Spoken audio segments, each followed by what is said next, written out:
Hello everyone. So we are going to discuss in today's topic the third part of the reproduction in flowering plant, that is called as development of male gametophyte. In the last lecture we have seen what we called as sexual reproduction. We have seen about the structure of flower, we have seen about the transverse section of anther, and we have seen the structure of pollen grain. Now today we are going to learn about the development of male gametophyte, that is how the pollen grains mature. That is, the development of male gametophyte in angiosperm plant takes place at two stages. One is before pollination in the pollen sac, and after pollination onto the stigma. That two stages, in two stages the pollen grain development takes place, that is development of male gametophyte. Now we'll see one by one what are the events that are taking place in this particular process. The first process is nothing but before pollination onto the pollen sac. In this particular type or in this stage, the protoplast of the pollen grain divide mitotically for the first time. Okay यहाँ पर क्या होता है, यहाँ पर जो है, यहाँ पर पोलन ग्रेन्स के जो प्रोटोप्लास्ट है, मतलब प्रोटोप्लाज्म है हमारे, वो क्या होने लगते हैं, वो डिवाइड होने लगते हैं. और कौन से प्रोसेस से ये डिवाइड होंगे, माइटोसिस प्रोसेस से ये डिवाइड होंगे. जब माइटोसिस से ये डिवाइड होंगे तो ऑब्वियसली माइटोटिकली ये जब डिवाइड होंगे तो इसके अंदर दो अनइक्वल सेल्स फॉर्म होने लगते हैं. ओके कितने, दो अनइक्वल सेल्स इसके अंदर फॉर्म हो जाएंगे. एक स्मॉलर सेल बनेगा जिसको हम लोग बोलेंगे generative cell. Okay this smaller cell और a generative cell it has a large nucleus. इसके अंदर जो न्यूक्लियस प्रेजेंट होता है वो कैसा होता है, इसका न्यूक्लियस लार्ज होता है. थिन साइटोप्लाज्म इसके अंदर प्रेजेंट होता है and they contain lack reserve food material and food vacuoles. इसके अंदर फूड वैक्यूल्स भी एब्सेंट है और ना ही रिजर्व फूड मटेरियल्स इसके अंदर हम लोग को देखने को मिलेंगे. तो ये कैरेक्टरिस्टिक्स है किसके, जनरेटिव सेल्स के. Now you can see in the diagram. अब ये डायग्राम अगर आप देखोगे स्ट्रक्चर ऑफ पोलन ग्रेन का, तो आपको यहाँ पर एक बड़ा सेल दिखाई देगा. ये बड़े सेल को हम लोग क्या बोलते हैं, ट्यूब सेल बोलते हैं. और इसके अंदर एक छोटा वाला सेल भी दिखाई देगा जिसको हम लोग क्या बोल रहे हैं, जनरेटिव सेल्स बोल रहे हैं. तो ये हमारा जनरेटिव सेल्स और ट्यूब सेल, ये दो अनइक्वल सेल्स मियोटिकली जब डिवाइड होते हैं तो ये दो अनइक्वल सेल्स इसके अंदर क्या होने लगता है, फॉर्म होने लगते हैं. एक को हम लोग क्या बोलते हैं, ट्यूब सेल बोलते हैं, और एक को हम लोग क्या बोलेंगे, जनरेटिव सेल बोलेंगे. बराबर है, समझ में आया ये वाला पॉइंट. तो यहाँ पर प्रोटोप्लाज्म जो है वो डिवाइड हो रहा है और दोनों भी अनइक्वल सेल्स बना रहे हैं. एक छोटा सेल जिसको हम लोग बोल रहे हैं जनरेटिव सेल है, और एक लार्जर सेल है जिसको हम लोग बोल रहे हैं वेजिटेटिव सेल या फिर ट्यूब सेल. जो हमारा जनरेटिव सेल है उसका न्यूक्लियस आपने देखा बड़ा है, थिन साइटोप्लाज्म है, और रिजर्व फूड मटेरियल और फूड वैक्यूल उसके अंदर प्रेजेंट नहीं होता. वेयर एज जो हमारा लार्ज सेल है जिसको हम लोग वेजिटेटिव सेल या ट्यूब सेल बोलते हैं, उसके अंदर क्या होता है, लार्ज वैक्यूल इसके अंदर प्रेजेंट होंगे. They contain large vacuoles, vacuoles अच्छी तरीके से प्रेजेंट होंगे. डेंस साइटोप्लाज्म इसके अंदर होगा. ओके स्मॉल न्यूक्लियस होगा इसके अंदर, और रिजर्व फूड मटेरियल और फूड वैक्यूल इसके अंदर प्रेजेंट होंगे. दोनों एक दूसरे से एग्जैक्टली अपोजिट होते हैं, जनरेटिव सेल्स और ट्यूब सेल्स. अब ये जो पोलन ग्रेन है, ये पोलन ग्रेन दहिसंस के वक्त रिलीज होंगे, और इस पोलन ग्रेन की स्टेज को हम लोग क्या बोलते हैं, two cell stage pollen grain. क्या बोलेंगे हम लोग इसको, two cell stage pollen grains बोलेंगे. या फिर ये पार्शली डेवलप्ड मेल गैमेटोफाइट है, यंग मेल गैमेटोफाइट है, पूरी तरीके से अब ये डेवलप नहीं हुए. ओके अब आगे क्या होगा, आगे ये जनरेटिव सेल्स जो है वापस से माइटोसिस करेंगे, और माइटोसिस करने के बाद दो मेल गैमेट्स इसके अंदर बन जाएंगे. इस स्टेज को हम लोग क्या बोलेंगे, three cell stage pollen grain. और एंथर में से पोलन ग्रेन जो है वो थ्री सेल स्टेज में ही रिलीज हो सकता है. तो ये हमारा इवेंट है जो हमारे डेवलपमेंट ऑफ मेल गैमेटोफाइट्स के अंदर आता है before pollination in the pollen sac. तो जो प्रोटोप्लास्ट है पोलन ग्रेन का वो माइटोटिकली डिवाइड होगा और दो अनइक्वल सेल बनेंगे, एक छोटा सेल जिसको जनरेटिव सेल बोल रहे हैं, एक बड़ा सेल जिसको हम लोग ट्यूब सेल या फिर वेजिटेटिव सेल बोलते हैं। जनरेटिव सेल्स के अंदर large nucleus, thin cytoplasm, but they lack reserve food material and vacuole, whereas tube cell के लार्ज वैक्यूल, डेंस साइटोप्लाज्म और स्मॉल न्यूक्लियस होता है और इसके अंदर रिजर्व फूड मटेरियल और वैक्यूल प्रेजेंट होंगे। पोलन ग्रेन रिलीज होंगे at 2 cell stage after the dehiscence of anther. Dehiscence होने के बाद एंथर का 2 सेल स्टेज पोलन ग्रेन जो है रिलीज हो जाता है। इसको हम लोग क्या बोलते हैं, यंग और पार्शियली डेवलप मेल गैमेटोफाइट। फिर आगे जनरेटिव सेल्स डिवाइड होंगे और डिवाइड होंगे माइटोसिस से और 2 मेल गैमेट्स इसके अंदर बनेंगे। तो 2 मेल गैमेट्स बनेंगे तो 3 सेल आ जाएंगे, एक tube cell as it is रहेगा और जो जनरेटिव सेल्स है वो डिवाइड होकर 2 मेल गैमेट में बन गए। तो अब इसके अंदर कितने सेल प्रेजेंट है पोलन ग्रेन के अंदर, 3 सेल स्टेज पोलन ग्रेन जिसको हम लोग बोल सकते हैं। ओके, तो इस तरीके से ये हमारा जो डेवलपमेंट है मेल गैमेटोफाइट का बिफोर पॉलिनेशन ये हम लोग को देखने को मिलेगा। ओके, अब आते हैं हम लोग इसके दूसरे स्टेज के ऊपर, that is called as after pollination on to the stigma. जब पोलन ग्रेन हमारे स्टिग्मा के ऊपर डिपॉजिट हो जाएंगे तो क्या होगा, जो 2 सेल स्टेज पोलन ग्रेन है वो डिपॉजिट होते हैं स्टिग्मा के सरफेस के ऊपर। जैसे ही ये स्टिग्मा के सरफेस के ऊपर डिपॉजिट होते हैं तो ये कांटेक्ट में आते हैं शुगरी स्टिग्मेटिक सिक्रेशन से, मतलब स्टिग्मा के अंदर शुगरी सब्सटेंस प्रेजेंट होता है, वो ये लोग क्या कर लेते हैं, एब्जॉर्ब कर लेते हैं। अब ये एब्जॉर्ब करने के वजह से क्या होगा, जो इनका वॉल्यूम है साइटोप्लाज्म का वो इंक्रीज हो जाएगा।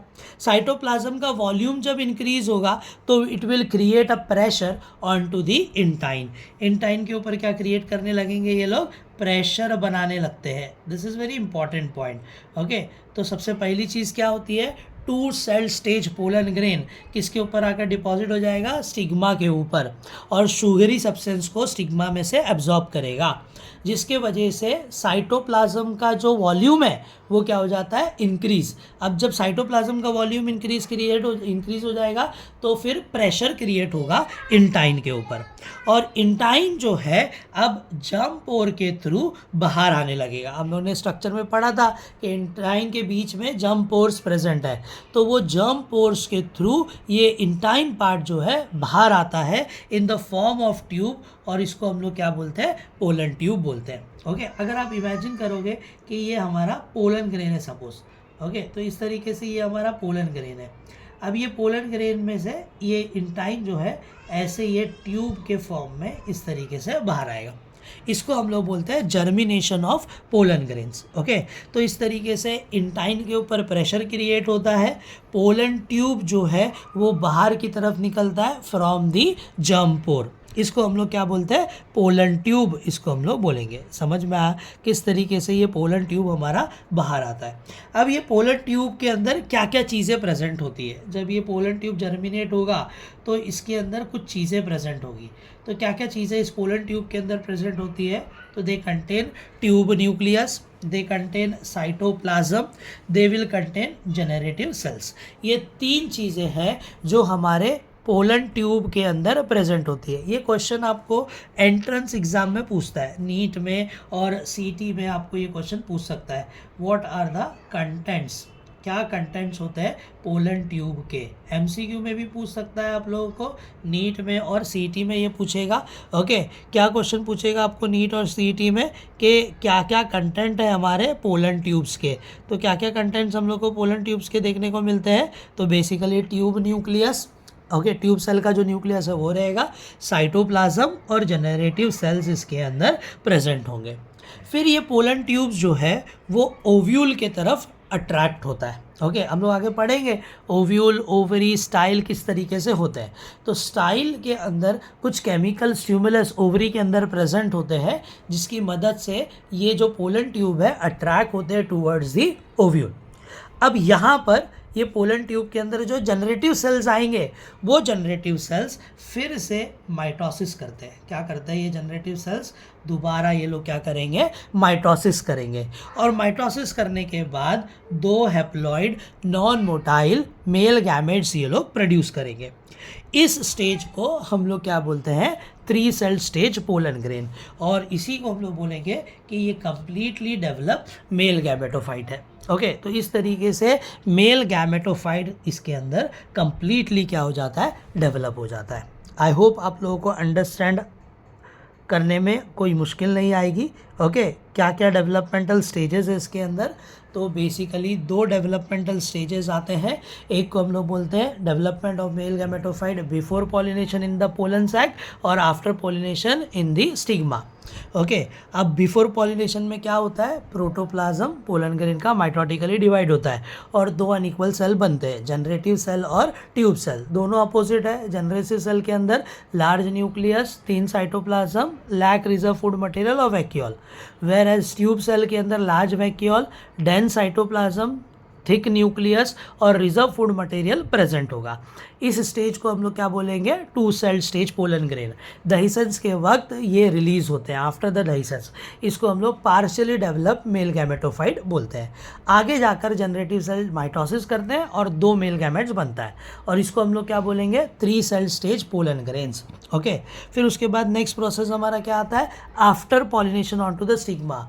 अब जो हमारा पोलन ग्रेन्स है वो स्टिग्मा के ऊपर आकर डिपॉजिट हो जाएगा, 2 सेल स्टेज वाला, और शुगरी सब्सटेंस स्टिग्मा से एब्जॉर्ब कर लेगा, जिसके वजह से साइटोप्लाज्म का वॉल्यूम इंक्रीज हो जाता है और ये इंटाइन के ऊपर प्रेशर क्रिएट करने लगता है। ओके, अब ये जो इंटाइन है पोलन ग्रेन्स के, they will come out from the germ pore in the form of pollen tube. Tube के फॉर्म में ये बाहर आएंगे।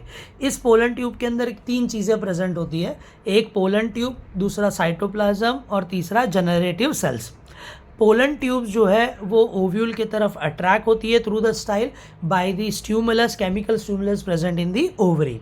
फिर उसके बाद ये जनरेटिव सेल जो है वो डिवाइड होते हैं माइटोसिस से और 2 हैप्लॉइड इसके अंदर non motile male gametes develop हो जाते हैं। इसको हम लोग मेल गैमेट्स बोलते हैं। तो इस तरीके से ये 3 सेल स्टेज पोलन ग्रेन में डेवलप होता है after pollination on to the stigma. तो ये हमारा डेवलपमेंटल स्टेज है मेल गैमेटोफाइट का। तो ये 3 मार्क का क्वेश्चन है जो हम लोग को इसके अंदर लिखना पड़ेगा। डेवलपमेंट ऑफ मेल गैमेटोफाइट कैसे होता है और फीमेल गैमेटोफाइट का डेवलपमेंट कैसे होगा। कितने मार्क्स का क्वेश्चन पूछेगा इसके अंदर? Explain development of male gametophyte and female gametophytes. कितने मार्क्स के लिए पूछेगा ये क्वेश्चन एग्जाम में? 3 मार्क्स के लिए ये क्वेश्चन हम लोग को एग्जाम में पूछ सकता है। आई होप आपको ये कंसेप्ट क्लियर हुआ रहेगा कि किस तरीके से ये डेवलपमेंट हम लोगों को देखने को मिलता है। अब आ जाते हैं हम लोग इसके नेक्स्ट टॉपिक के ऊपर। अब हमारा नेक्स्ट टॉपिक है female reproductive part in the angiosperm. Okay, angiosperm के अंदर जो फ्लावर्स होंगे उसमें फीमेल रिप्रोडक्टिव पार्ट कौन सा होता है? Before going into the detail of development of female gametophyte we have to understand what is female reproductive part. तो जो फीमेल रिप्रोडक्टिव पार्ट है फ्लावर का उसको हम लोग बोलते हैं gynoecium, right. Individual member of gynoecium are called as carpel and it is also known as pistil. इसको हम लोग पिस्टल भी बोल सकते हैं। क्या नाम है इसका दूसरा? इसका दूसरा नाम है पिस्टल। या तो आप पिस्टल बोल सकते हो इसको, या तो फिर कार्पल्स भी बोल सकते हैं। ओके, तो 2 नाम है इसके। क्या क्या 2 नाम है इसके? एक नाम है इसको हम लोग बोल रहे हैं कार्पल और दूसरा नाम है इसका पिस्टल। ओके, अब इस कार्पल के अंदर क्या क्या चीज़ें प्रेजेंट होती है? ओके, तो कार्पल के अंदर आप देखोगे यहाँ पर ऊपर की तरफ एक पार्ट प्रेजेंट होता है जिसको हम लोग बोलते हैं स्टिग्मा, जहाँ पर पोलन ग्रेन डिपॉजिट होगा। फिर उसके नीचे एक ट्यूब लाइक पैसेज यहाँ पर प्रेजेंट है। ओके, इस तरीके से इसको हम लोग क्या बोलते हैं? स्टाइल। ओके, फिर उसके बाद इसका सोलन बॉडी पार्ट आता है ये वाला, इसको हम लोग बोलते हैं ओवरी। ओवरी जो है वो आगे जाकर डेवलप होती है फ्रूट्स के अंदर, और फिर इसके अंदर क्या प्रेजेंट होता है? ओव्यूल प्रेजेंट होता है, as you can see in the diagram. Okay, ये ओवरी है और ये हमारा ओव्यूल्स है। ओवरी कन्वर्ट होगी फूड में, फ्रूट्स में आफ्टर फर्टिलाइजेशन, और जो ओव्यूल है वो कन्वर्ट होगा आफ्टर फर्टिलाइजेशन सीड्स में। ओके तो ये सारे पार्ट्स है जो हम लोगों को एक गाइनोशियम के अंदर, एक कार्पल के अंदर हम लोगों को देखने को मिल जाएंगे। ओके फिर उसके बाद अगर हम लोग ये स्ट्रक्चर पढ़ने जाएंगे डिटेल में ओव्यूल का, तो हमारा जो ओव्यूल है उस ओव्यूल को हम लोग बोलते हैं एनेथ्रोपस ओव्यूल। क्या बोलते हैं हम लोग इसको? That ovule is called as what? Anatropous ovule इसको हम लोग बोलेंगे। Now what do you mean by anatropous ovule? Anatropous ovule का मतलब होता है the ovule which is having a bent axis. अब इसका जो एक्सिस आप देखोगे तो ओव्यूल का एक्सिस कैसा होगा? बेंट एक्सिस होगा। ऐसे क्वेश्चन मार्क के फॉर्म में ये प्रेजेंट होता है, तो यू कैन सी कि इसका एक्सिस जो है वो कैसा है? बेंड है। और नीचे की तरफ एक ओपनिंग प्रेजेंट होती है, यहाँ पर ये ओपनिंग है।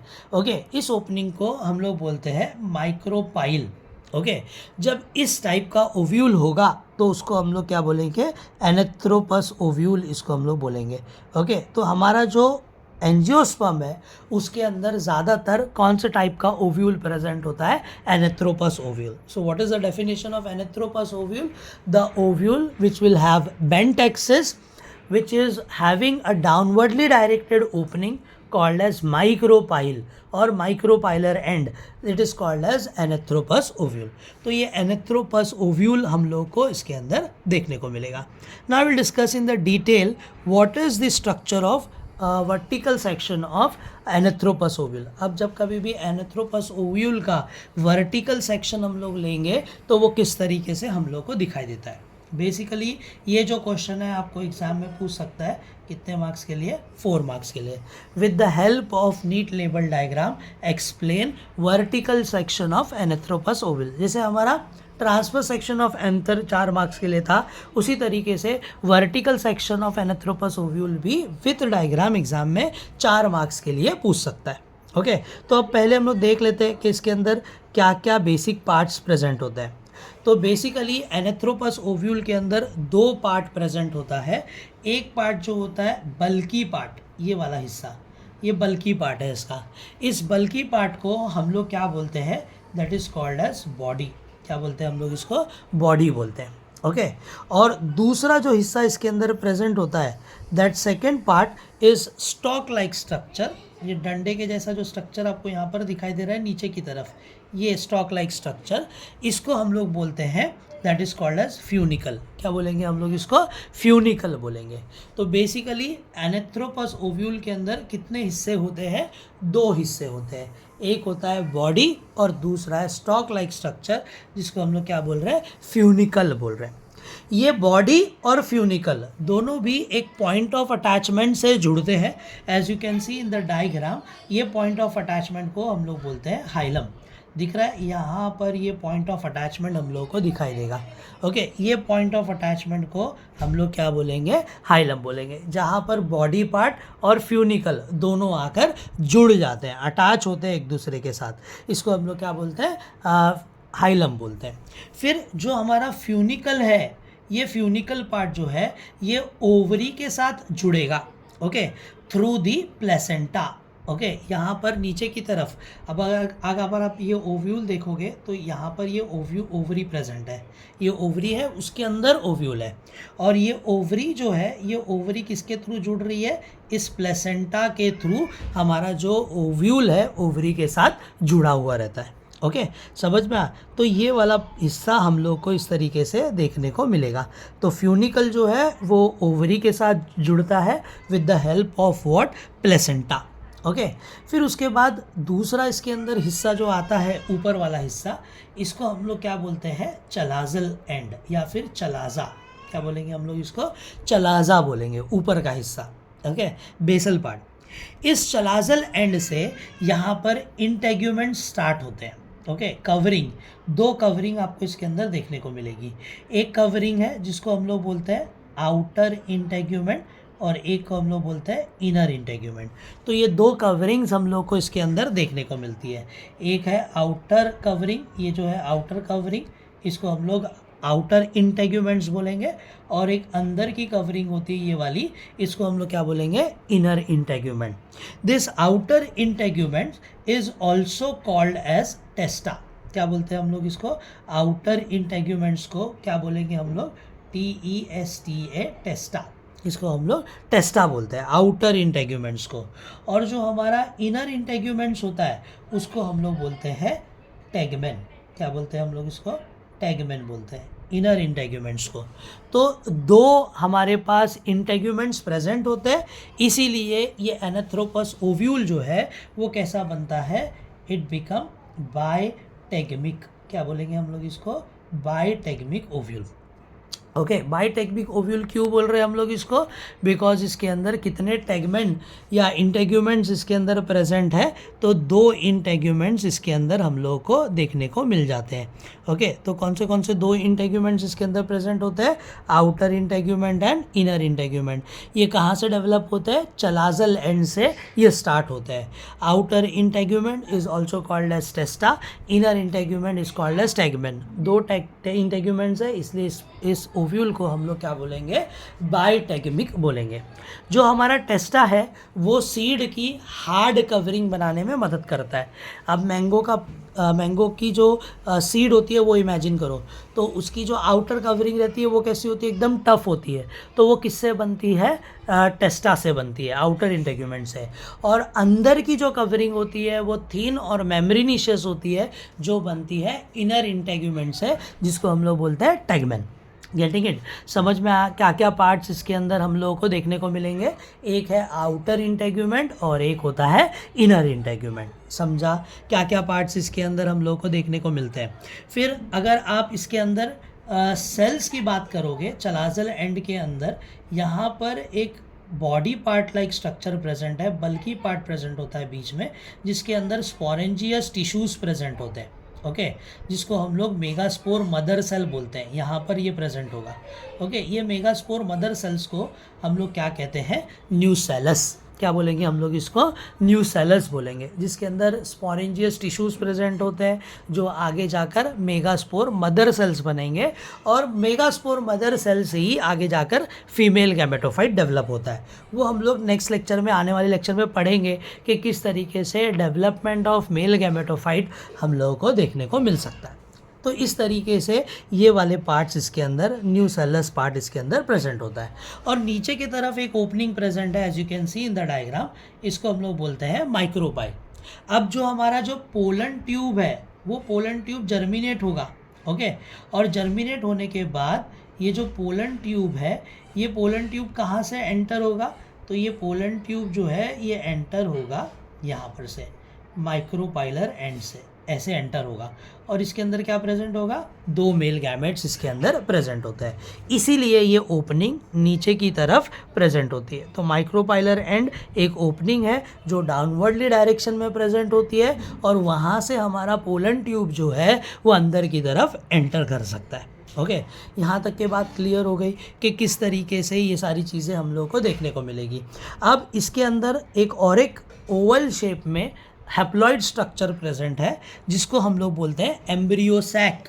Embryo sac is also known as female gametophyte. दिख रहा है ये ओवल शेप में हैप्लॉइड स्ट्रक्चर अंदर प्रेजेंट है, इसको हम लोग बोलेंगे क्या? एम्ब्रियोसैक। एम्ब्रियोसैक के अंदर क्या क्या चीज़ें प्रेजेंट होती है? तो ऊपर की तरफ एम्ब्रियोसैक के अंदर 3 सेल प्रेजेंट होते हैं। ये 3 सेल को हम लोग बोलते हैं एंटीपोडल सेल। एंटीपोडल सेल्स का कुछ भी रोल नहीं होता, इस वजह से डेवलपमेंट होने के बाद ये सेल्स डीजेनरेट हो जाते हैं। ओके, तो इसको हम लोग क्या बोलेंगे? एंटीपोडल सेल्स इसको हम लोग बोलने वाले हैं। ये सेल्स हमारे क्या है? एंटीपोडल सेल्स है, जिनका कोई भी फंक्शन नहीं है, जिसके वजह से ये क्या हो जाएगा? डीजेनरेट हो जाएगा।